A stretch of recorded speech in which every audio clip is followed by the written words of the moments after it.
So, bro, let's talk about Izzy getting stopped by Imavov.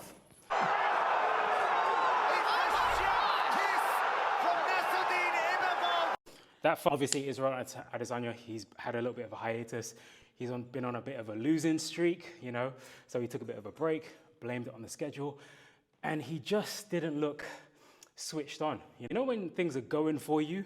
Like his technique, if you look at it, he does a lot of things that he used to get away with, you know, maybe for other Show time. me, what does it look like? What he was doing is he was switching from southpaw to orthodox, like in quick, but in close range, too close, almost in mid-range. So if you saw the sequence where he got finished, just before that, he switched stances from southpaw to orthodox. And obviously with southpaw and orthodox, you've got the range and you've got the measure for the distance. He switches in, then Imavov comes over with that right hand, and from there, it was the beginning of the end.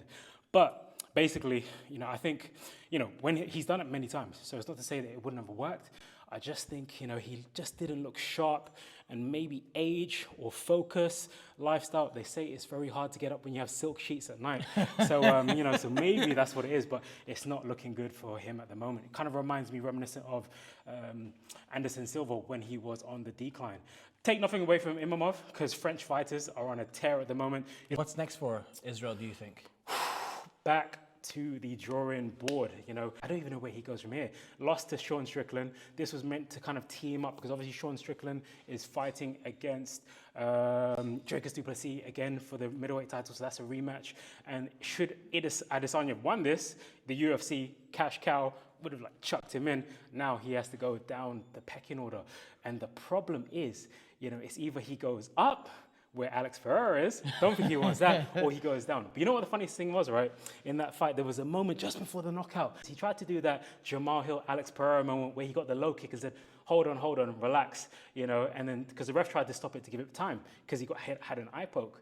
But, you know, he was like, Alex Pereira moment, no, it's okay, I'm good. And then, bam, gets knocked out. So, you know, had he just taken his time, he probably wouldn't have got knocked out. So, man, but, you know, these are the moments you live for.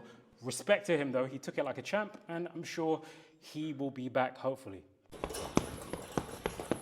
David Benavidez and David Morrell. If I said it correctly. Oh, my goodness. Talk to me, bro. Hey, the Mexican monster, El Monstro.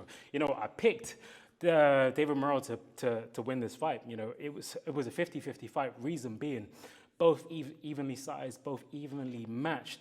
But what was telling was the experience of David Benavidez. David Benavidez, he is an absolute monster. And his experience was telling.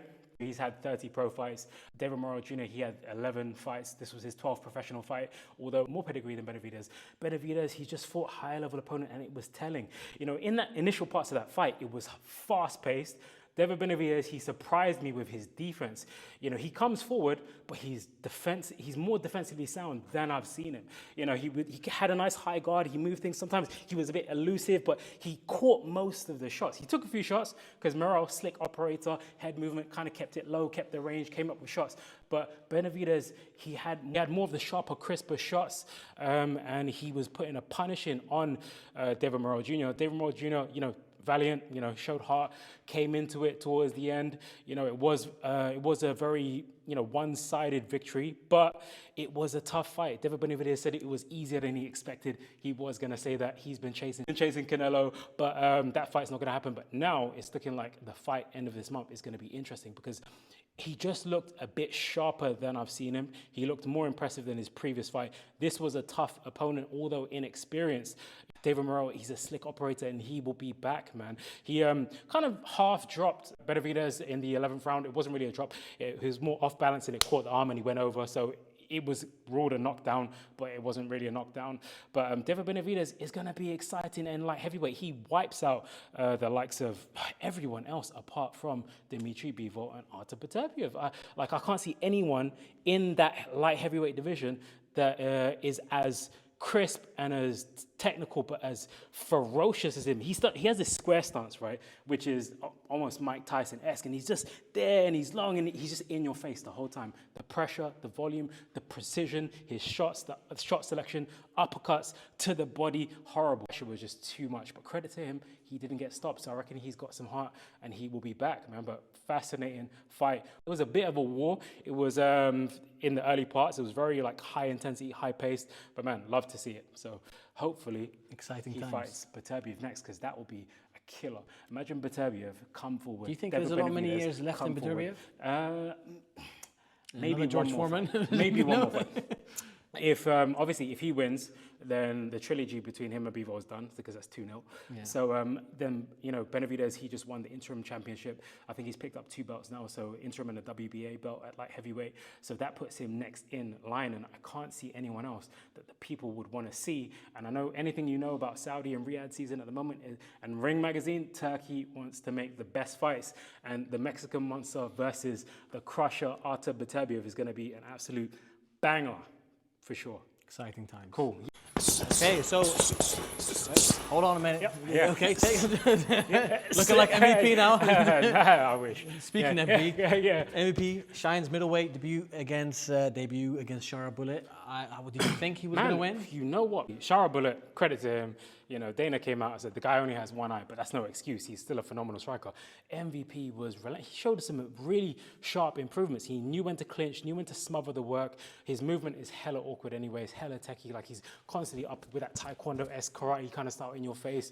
He makes it's a nightmare to read his timing, and he was just sharper than I've seen him. Maybe the move, the weight at middleweight means he has more energy, more strength, feeling better, because as you age, naturally it's harder to make the lighter weight classes, so you feel more comfortable at the weight. But he looked good, man. He took an O of an undefeated, exciting fighter in Shara Bullet. So, man, listen, it's going to be interesting. Can't wait to see it.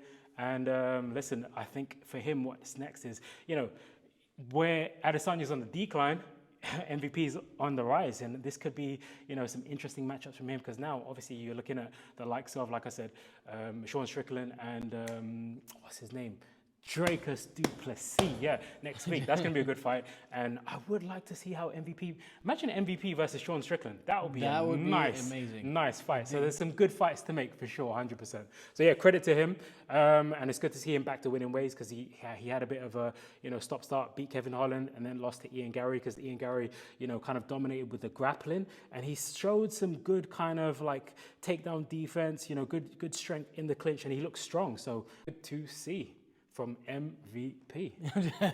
And on that note, catch you all. Peace. Catch you all later. Catch you all later. Catch you all later. Peace out. A-Town down.